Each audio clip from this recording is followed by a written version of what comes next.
Alrighty guys, so today we're gonna go up and pick up a trailer. I'm in a borrowed car at the moment that has trailer brakes, but first I gotta go up there and collect the trailer. Go up where, you may ask? 20,000 light years away, on the edge of our very own Milky Way galaxy. I know a guy, and that guy knows a guy who also knows another man. And this man said that I could borrow his car trailer, so I did. I'm not too sure he knew that I was coming though, and he didn't sound very happy.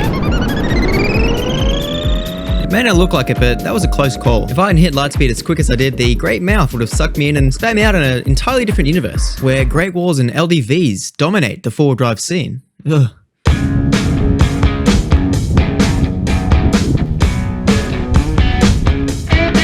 Once I got back home, I made sure to do my best and try to block 2 driveways, because after all, I was hoping maybe the regional council could give me a few pointers on why my car isn't starting.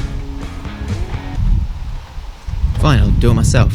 Well, it turns out I disconnected the battery.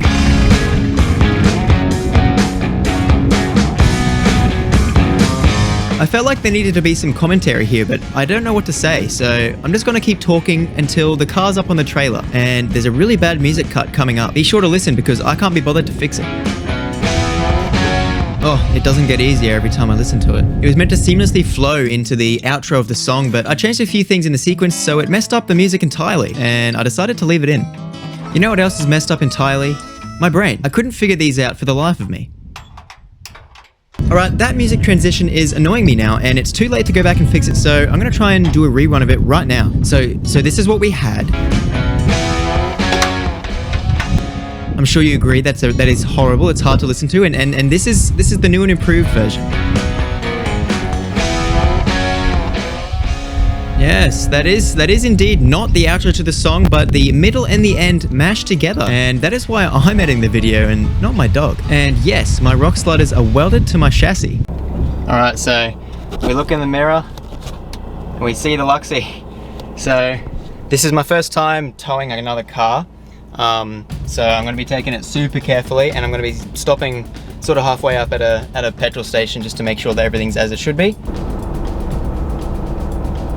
Oh, this is scary. It doesn't exactly help that the car's so top heavy too. Well, not top heavy, but it's tall. So I just stopped at the service station on the highway, the big main twin one. All the straps are still tight, car's still in place. Everything seems to be going good, so I'm soldiering on. Not too much longer really. And here we are. If you recognize this place, then you dabble in the automotive YouTube section every Tuesday at 5 PM. Or you're a police officer, one of the two. Which one? It doesn't bother me. Regardless, Sam has offered me a spot in his yard and a hoist in his shed to help me get this diff housing swapped as easy as possible, in which I am very grateful. Thank you, Sam. I will only probably misplace a few tools and leave a few oil marks on the concrete.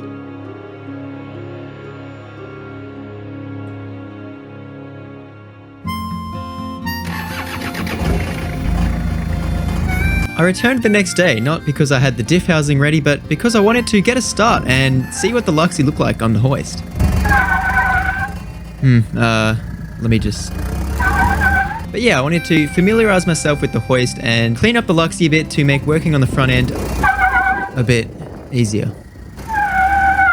Once I finally got the car up that hill, Sam was showing me where to place the hoist mounts and gave me a quick rundown on how to raise and lower the car. Now, being the young, spry man that I am, I've never actually used a hoist. I've only ever laid on my back, ripping out my luscious locks every time I go to lift my head, and getting dirt, oil, and mud dripping into my face 24/7. There was also this dog that would appear and disappear at alarming rates, and leave a small puff of white smoke that smelled a little bit like a small country bakery that has just finished baking some pastries. It was a quiet morning at the B&B headquarters.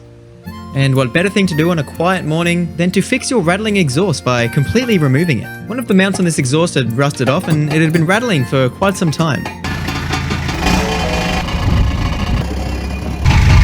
I wasted no time in removing this exhaust because it would surely help me in replacing my diff housing. Of course not, it was just annoying the shit out of me. My real plan was actually to make life a little bit easier when replacing the diff and making a little bit more room. I'm going to be taking a grinder to the brush bars and cutting them off the slider, making them removable. This is actually something that I've been meaning to do for almost a year now, and I've just never gotten around to do it, and no better time than now. And you know what? During this somber part of the video, I'm going to go ahead and ask you to subscribe and like the video because it really helps the channel out a lot.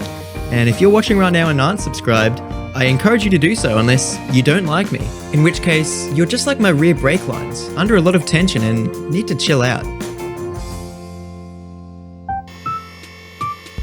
The next thing on my to-do list for today was to take out the extra panel braces that aren't used when I have panels on because I deformed them in order to fit these rock lights, which I will also remove.